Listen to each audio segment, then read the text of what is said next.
Hi everybody, this is a video covering the EiA data aggregation process, so primarily designed for process and technical facilitators around what happens during and after the workshop. So we have a common workshop module 1 and 2 file that usually you'll have finalized before the workshop.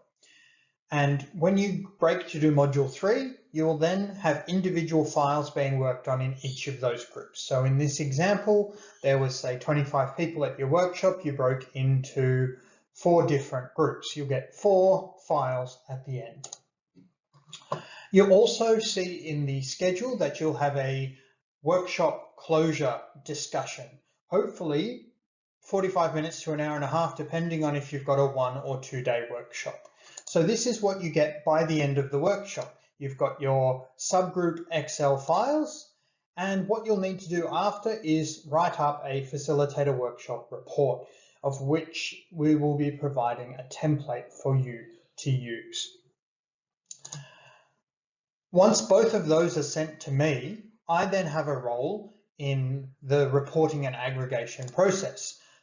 What you will get then is a workshop synthesis report that takes what you've put in your facilitator workshop report and also looks at each of the Excel files and looks at differences and commonalities, putting things together so that you've got an actual finalized report from each workshop.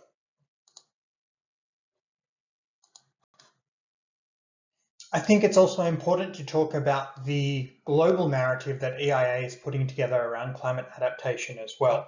So we've got the Asia workshops, we've got 2, 4, 6, 7 sub-Saharan African workshops, and we've got 2 in North Africa, Sirwana as well.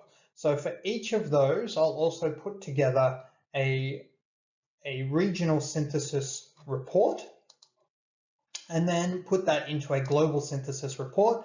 And from that, we'll get reports and publications. So we've got what you get in the workshop and the report that you'll have to write, and then all of the aggregation that comes after, which is primarily with me and others in the global team. So I hope that answers questions as to how we're going to aggregate data up and how we're going to report back on these workshops. Thanks.